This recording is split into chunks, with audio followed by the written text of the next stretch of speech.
બનાસકાંઠા જિલ્લાના વિભાજનને લઈ કથાકારનો વિડીયો થયો વાયરલ। મારા કાંકરેજને બનાસમાં રહેવા દો, તમારું મહાદેવ ભલું કરશે। રાજકીય રોટલા શેકવા માટે બનાસકાંઠાનું વિભાજન થયું। અત્યારના રાજનેતાઓએ બનાસનું વિખંડન કર્યું। અમારું કાંકરેજ તાલુકો કાંકરેજી ગાય ઉપર છે અને બનાસકાંઠાના કાંઠે આવેલો છે।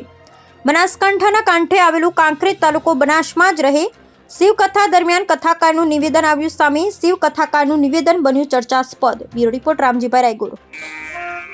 बहुत सारे राज्य, महाराष्ट्र, राजस्थान, बंगाल, एम एक नानकड़ो आपणो गुजरात राज्य। भारतना नक्शामां जोईए ने तो गुजरातनुं स्थान केटलुं छे के आटલું છે। गुजरात में पाछा કેટલા બધા प्रांत, साबरकांठा, बनासकांठा, મહેસાણા, અમદાવાદ, વલસાડ, વાપી, સુરત, નવસારી। હમણાં પાછો અમારા બનાસકાંઠાનું ખંડન કરી નાખ્યું છે। રાજનેતાઓ પોતાના રોટલા શેકવા હારું કરીને બનાસકાંઠાનું આખું વિભાજન કરી નાખ્યું। એમાં અમારો કાંકરેજ તાલુકો કાંકરેજી ગાય ઉપર છે અને એ કાંકરેજ તાલુકો બનાસ નદીના તટ ઉપર આવેલો છે અને બનાસ નદીના પ્રભાવથી એ વિસ્તારનું નામ બનાસકાંઠા પાડ્યું છે। અને જે કાંકરેજ તાલુકો બનાસ નદીના તટ ઉપર છે પણ એ અત્યારના જે રાજનેતાઓ પોતાના રોટલા શેકવા સારું કરીને બનાસનું વિખંડન કરી નાખ્યું છે। અમારા ગામથી આ બનાસ નદી 8 કિલોમીટરના અંતરે થાય છે પણ वो कांकरेज को भी वावथरा के अंदर लेके जाने का प्रयत्न करते हैं। ऐसी गंदी राजनीति करने वाले लोग हैं। अभी उसका बहुत शर्म विरोध हो रहा है।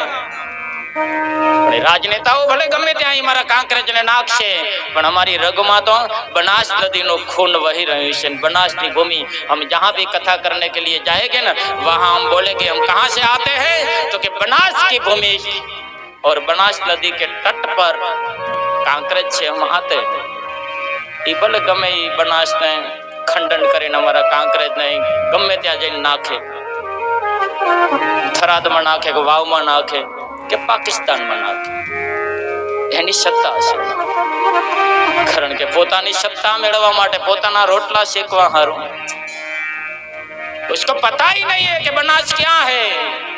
जो बनास नदीના તટ ઉપર જે વિસ્તાર આવે ને એને બનાસકાંઠા કહેવાય પણ એનું ખંડન કરી નાખ્યું છે। એક નવો જિલ્લો ઊભો કર્યો છે પોતાની સત્તા ટકી રહે એના માટે।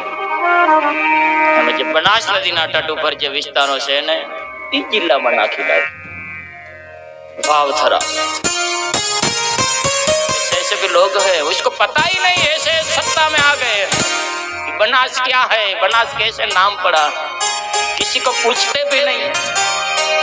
कोई पण वस्तुનું વિભાજન કરવું હોય તો એ પ્રજાની પહેલા રાય લેવી જોઈએ।